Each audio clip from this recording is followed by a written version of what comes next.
Hello student, कैसे हैं आप? उम्मीद करता हूँ सब लोग अच्छे होंगे।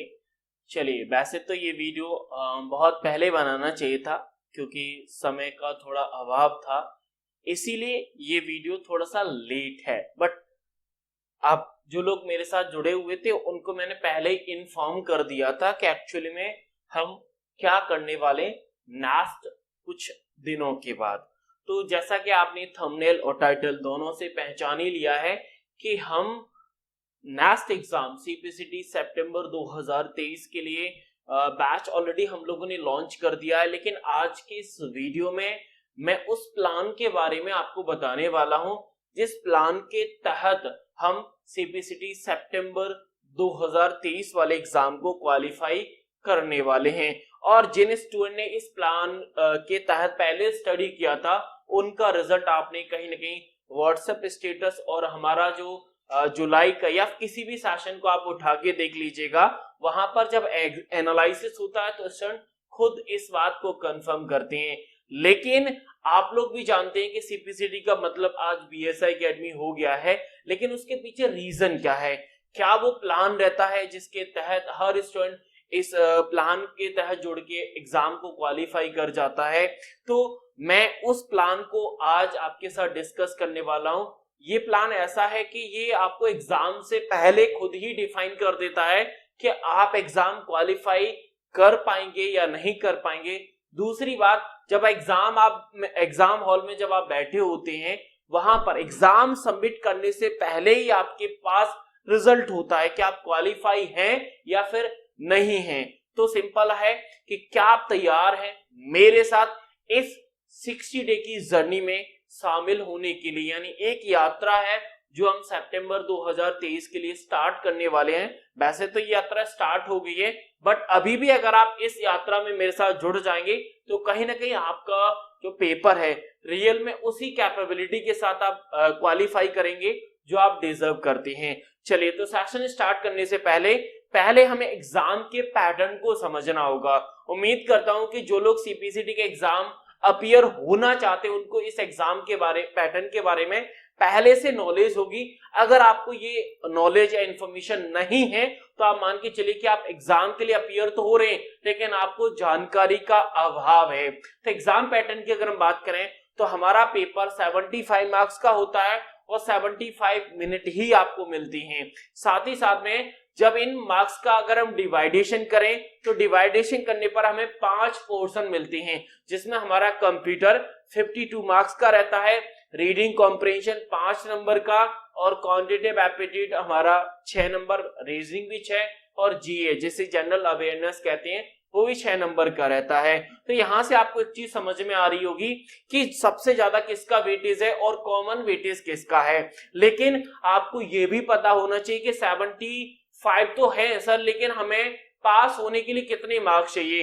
तो पास होने के लिए 38 मार्क्स चाहिए। जो लोग एग्जाम पैटर्न के बारे में जानते हैं वो तो इस चीज को समझ गए होंगे कि हाँ 38 आना आसान है। लेकिन अगर आप इस एग्जाम पैटर्न को जानते हैं तो कुछ ऐसी चीजें मैं आपके साथ शेयर करना चाहता हूं कि इस 38 नंबर तक आप कैसे पहुंच सकते हैं। तो अगर आप रियल में सीपीसीटी एग्जाम क्वालिफाई करना चाहते हैं तो अगर आप मैं हर पोर्शन के क्वालिफाइंग मार्क्स का डिवाइडेशन करूं तो अगर आप सीपीसीटी एग्जाम क्वालिफाई करना है तो कंप्यूटर में मिनिमम मेरे अकॉर्डिंग अगर आपको स्कोर करना है कम से कम 30 नंबर होना जरूरी है। वैसे बिना 30 के भी आप क्वालिफाई हो सकते हैं। क्यों? क्योंकि 23 का अदर पोर्शन रहता है। बाकी आपको 23 के अलावा अगर आप देखोगे तो ज्यादा नंबर की जरूरत नहीं, सिर्फ 15 नंबर की जरूरत होती है। लेकिन वो आपका मैथ्स, रीजनिंग, जीएस और रीडिंग कॉम्प्रिहेंशन वाला पार्ट जब स्ट्रांग होता है तब आप इस नंबर को कम कर सकते हैं। लेकिन अगर आप कंप्यूटर स्ट्रांग हैं और कंप्यूटर से ही अगर आप एग्जाम क्वालिफाई करना चाहते हैं तो जब तक आप कंप्यूटर में 30 मार्क्स को अपने आप पर खड़ा नहीं करोगे तब तक आप इस एग्जाम को क्वालिफाई अपने आप को नेचर नहीं डिफाइन कर सकते कि हम क्वालिफाई नेचर हैं। साथ ही साथ में अगर हम अदर पोर्शन की मैं बात करूं तो अदर पोर्शन में 2-2 नंबर मिनिमम होते हैं पासिंग के लिए, चाहे वो क्वांटिटेटिव हो, रीजनिंग हो या फिर हमारा जनरल अवेयरनेस हो। लेकिन प्रॉब्लम यहां पर ये आती है कि स्टूडेंट का जो वीक एरिया है इन्हीं तीनों में से रहता है। किसी का वीक मैथ्स है, तो रीजनिंग भी थोड़ा अच्छा होता है, लेकिन उतना अच्छा नहीं होता। किसी का जीएस कमजोर होता है, तो ये इनमें से हमेशा वीक बना रहता है, इसीलिए मैंने ये पार्ट मिनिमम रखे हैं। तो अगर आपको लग रहा है कि आपका मैथ्स कमजोर है, तो मेरे साथ अगर आप जुड़ जाएंगे तो मैथ्स में मैं आपको मिनिमम 2 तो दे ही दूंगा, रीजनिंग में 2 दे दूंगा, बाकी जो आपका स्ट्रांग है उसमें तो आप खुद ही ले सकते हैं। जस्ट प्रैक्टिस की जरूरत होगी, मेरे द्वारा दी गई हिंट की जरूरत होगी। लेकिन इस पड़ाव तक पहुंचने के लिए हमें किन किन स्टेप से गुजरना होगा और 60 डे की जर्नी में हम किन स्टेप के साथ, किन फेसेस के साथ यात्रा करने वाले हैं, तो इस यात्रा को हमने 3 फेसेस में डिवाइड किया है। फेज 1 है जो कि लगभग 30 डेज का रहता है, 60 डे का है तो मैं पूरा 60 डे का ही डिवाइडेशन करूंगा। फेज 1 है वो 30 डेज का रहता है, फेज 2 हमारा 15 डेज का, और फेज 3 भी हम 15 डेज का डिवाइड करते हैं। अगर मैं इस फेज को और डिफाइन करूं तो फेज 1 में हम टारगेट को सर्चिंग मोड में ले जाते हैं, यानी उन एक्सेसरीज पर हम काम करते हैं जो एग्जाम के लिए जरूरी होती हैं।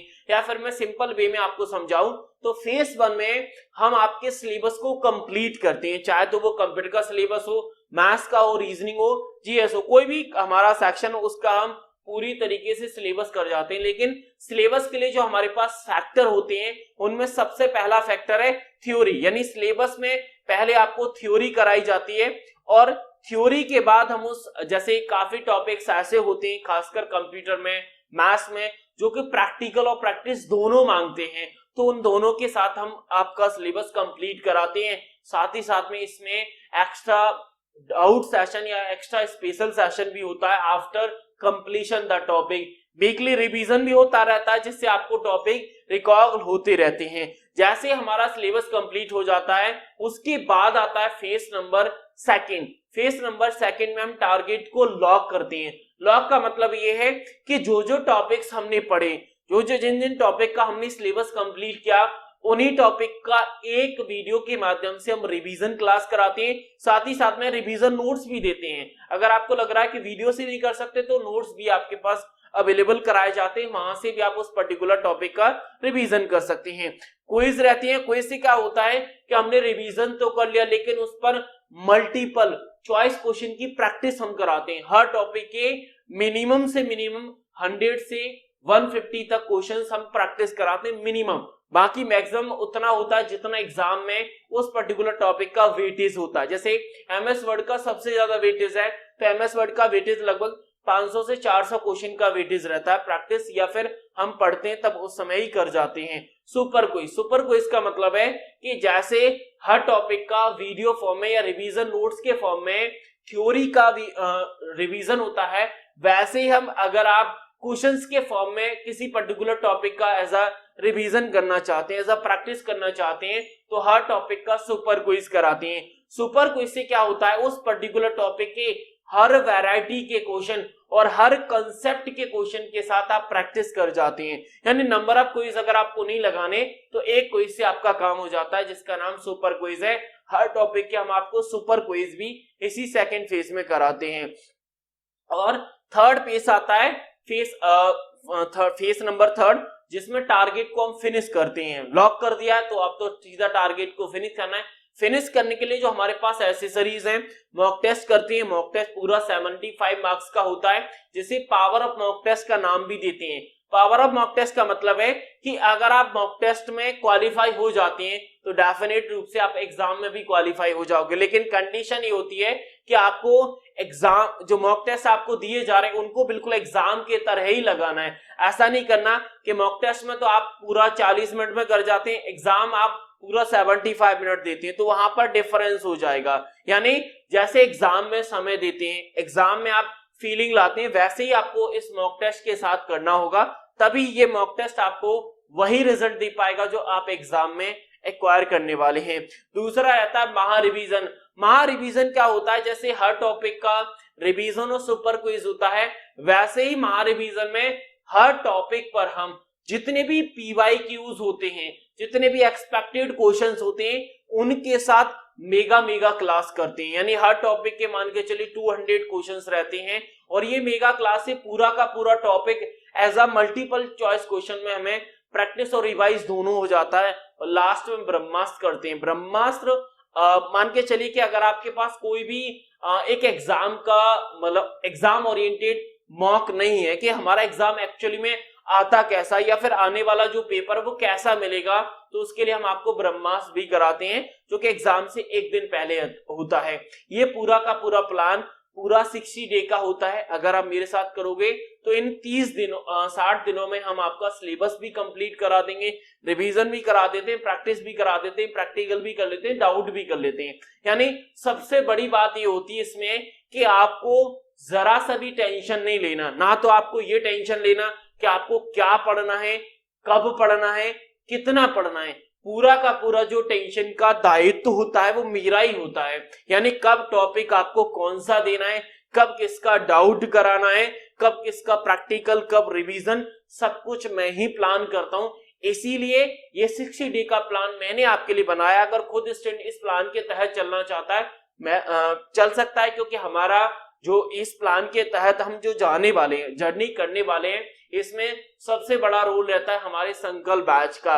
और संकल्प का 10.0 बैच है, तो इससे आप खुद ही अंदाजा लगा सकते हैं कि आज 10.0 आ गया, तो इससे पहले हमारे कितने बैच आए होंगे। और इसी संकल्प बैच की वजह से आज सीपीसीटी एग्जाम में बीएसआई अकेडमी का जो नाम है पूरे मध्य प्रदेश में नंबर 1 पे आता है। और नंबर 1 ऐसे ही नहीं आता कि यहाँ पर स्टूडेंट ज्यादा पढ़ते हैं, यहाँ पर नाम इसीलिए आता है क्योंकि हमने हर सेशन में नंबर ऑफ स्टूडेंट हाईएस्ट इसी बैच से निकाले हैं। कोई भी सेशन हो, साथ ही साथ में हाईएस्ट स्कोरर, चाहे तो आप ओवरऑल ले लो, कंप्यूटर सेक्शन ले लो, 23 वाला पार्ट ले लो, इसी बैच ने ही निकाले हैं। तो इसीलिए संकल्प बैच ने ही सीपीसीटी एग्जाम में बीएसआई अकेडमी को नंबर 1 बनाया है। तो ये 60 डे की पूरी जर्नी हम इसी संकल्प बैच के साथ करने वाले हैं। तो अभी तक आपने इस बैच को अगर इनरोल नहीं किया है तो वीडियो के डिस्क्रिप्शन में लिंक है, वहां से आप ज्वाइन कर लीजिएगा। अदरवाइज मेरा व्हाट्सएप नंबर भी आपकी स्क्रीन पर है, वहां पर मुझे व्हाट्सएप कर देना, तो इसकी जितनी भी आपकी क्वेरीज रहेंगी सारी आपको सॉल्व कर दी जाएंगी। उसके बाद आप इनरोल कर सकते हैं। बैच की वैलिडिटी एग्जाम तक रहती है, यानी एग्जाम के बाद ये बैच एक्सपायर हो जाता है। लेकिन एक चीज मैं आपको और बताना चाहता हूं, वो ये है कि अगर आप एग्जाम पैटर्न को समझ चुके हैं, जो कि मैंने स्टार्टिंग में आपको समझाया था, लेकिन एक और सीरियस पार्ट होता है हमारे उसी एग्जाम पैटर्न में, जो कि मैंने PYQs को स्टडी करके, एनालाइज करके वो एक पैटर्न बनाया है। अगर आप उस पैटर्न को ध्यान से देखेंगे तो खुद आप समझ जाएंगे कि जिस एग्जाम को हम इतना टफ मानते हैं, इतना प्रैक्टिकल मानते हैं, उसको अगर सिंपल से छोटे से स्टेप अगर आपने फॉलो कर लिए तो क्विकली एग्जाम क्वालिफाई किया जा सकता है। इसके लिए एग्जाम पैटर्न को हम वापस से रिवाइज करते हैं। वापस रिवाइज करने पर हमारे 5 पोर्शन थे, और कंप्यूटर 52 का आरसी 5 नंबर का, मैथ्स, रीजनिंग और हमारा जनरल अवेयरनेस 6 नंबर के रहते हैं। लेकिन अगर इसको एग्जाम का PYQs होते हैं, यानी जो पुराने पेपर हुए हैं, अगर उनको अच्छे से स्टडी करोगे तो वहां पर क्वेश्चन का कैटेगराइजेशन 3 फॉर्म में रहता है। एक तो आपका इजी होता है, और मॉडरेट और हार्ड होते हैं। अब ये हर पेपर में आते हैं, ऐसा नहीं है कि किसी शिफ्ट का पेपर सरल है तो वो सरल आपको इसीलिए लग रहा है क्योंकि जिस टॉपिक से हार्ड क्वेश्चन आए वो आपका अच्छा है। इसीलिए कभी कभी स्टूडेंट को कोई शिफ्ट सरल लगती है और वही शिफ्ट अदर स्टूडेंट को टफ लगती है। क्यों? क्योंकि जिस पोर्शन से हार्ड क्वेश्चन आए, जिसको सरल लग रहा है, उसका वो टॉपिक बहुत अच्छा है, इसीलिए वो हार्ड वाले क्वेश्चन भी कहीं ना कहीं उसे इजी और मॉडरेट में लग रहे हैं।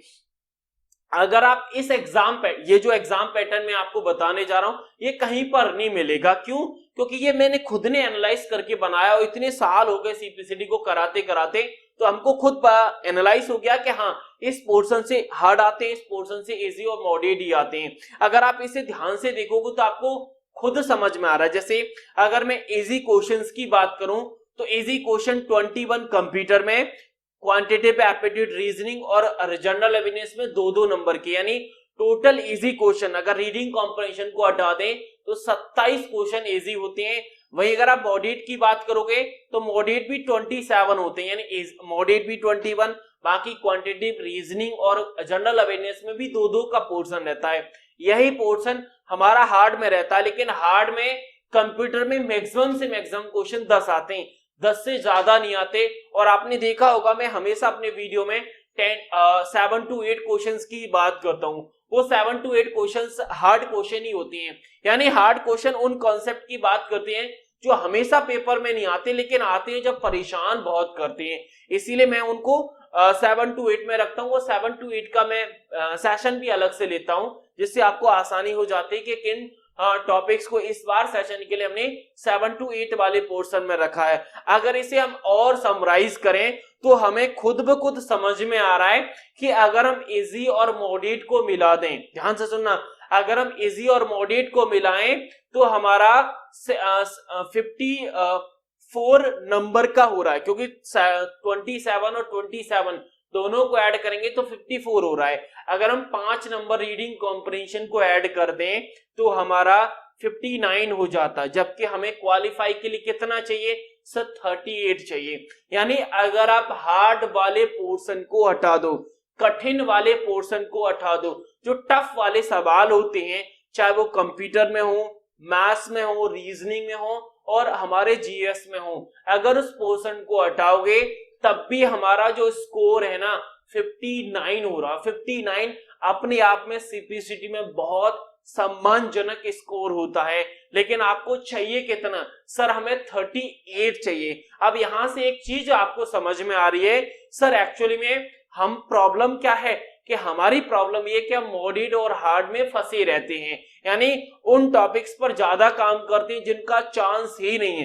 जैसे अभी रिसेंटली कुछ एग्जाम से, कुछ सेशन से हमारे पेपर में एक्सेल के कुछ ऐसे फंक्शंस आ रहे हैं जो परेशान कर रहे हैं, और मैं भी अपने स्टूडेंट को उनको नहीं पढ़ा रहा। क्यों? क्योंकि वो फंक्शन हर पेपर में चेंज हो रहे हैं, उनका कोई पैटर्न, कोई सीक्वेंस समझ में नहीं आ रहा है, तो उनको 7 to 8 या फिर हार्ड कैटेगरी में हमने रखा है। अगर उन फंक्शन को हम पढ़ा भी देंगे तो जरूरी नहीं कि आगे पेपर में आए, तो इसीलिए उनको इग्नोर करना होता है। यानी वही चीज है, लाइफ का पार्ट है। जैसे हमारे लिए जो आसान चीज है उनको एक्सेप्ट कर लो, जो कठिन है उनको इग्नोर करो। लेकिन एक्चुअल में क्या है, हम कठिन से ही पहले लड़ जाते हैं और जो आसान होता है उसे छोड़ देते हैं। यही एग्जाम में होता है। एग्जाम में क्या होता है, जब हम क्वेश्चन को अटेम्प्ट करते हैं तो जो क्वेश्चन हमसे टाइम लेता है उसे हम टाइम देते हैं, जबकि ऐसा नहीं करना है आपको। और आपको अगर आप ऐसा करोगे तो हमेशा परेशान भी रहोगे। आपको सबसे पहले उन क्वेश्चन को करना है जो आपको टाइम नहीं ले रहे, क्योंकि टाइम नहीं लेंगे तो कहीं ना कहीं वो क्वेश्चन भी सॉल्व हो जाएंगे और हमारा टाइम भी सेव हो जाएगा। जो बाद में जो क्वेश्चन ज्यादा समय लेते हैं उन पर हमें ज्यादा समय देने के लिए रहेगा। तो यहां से सिंपल हमें एक चीज समझ में आती है कि पेपर तो टफ नहीं है, सिर्फ हमने पैटर्न ही अच्छे से नहीं समझा है। इसीलिए एग्जाम का जो पेपर होता है हमें वो समझने में बहुत ज्यादा तकलीफ होती है। लेकिन अगर आप इस पैटर्न को समझेंगे तो पेपर तो निकल ही जाएगा।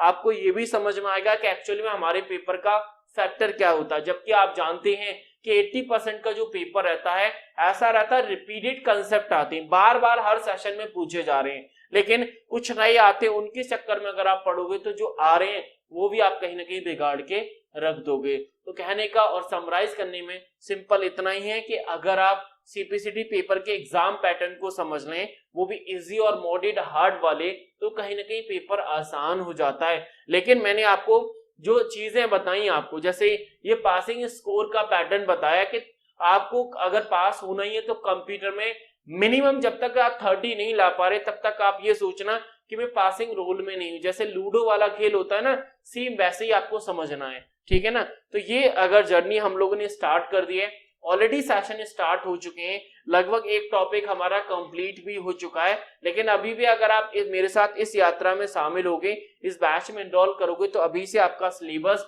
आपका कंप्लीट रिवीजन, मॉक टेस्ट सब कुछ कंप्लीट हो जाएगा। तो ये इस वीडियो में पूरा का पूरा एग्जाम पैटर्न और साथ ही साथ में हम जो यात्रा, हम जो जर्नी करने वाले हैं सीपीसीटी सितंबर 2023 एग्जाम के लिए, वो मैंने आपको वीडियो में डिस्कस की। उम्मीद करता हूं कि आपको पूरा पैटर्न और स्ट्रक्चर समझ में आया होगा कि हम किस प्रकार से स्टडी करते हैं और किस प्रकार से हमारा और एग्जाम का पैटर्न मैच करता है। बाकी कोई डाउट क्वेरी हो तो आप व्हाट्सएप या फिर कमेंट बॉक्स में लिख देना। मैं मिलूंगा अगले वीडियो में, तब तक के लिए थैंक यू, शुक्रिया, राधे राधे।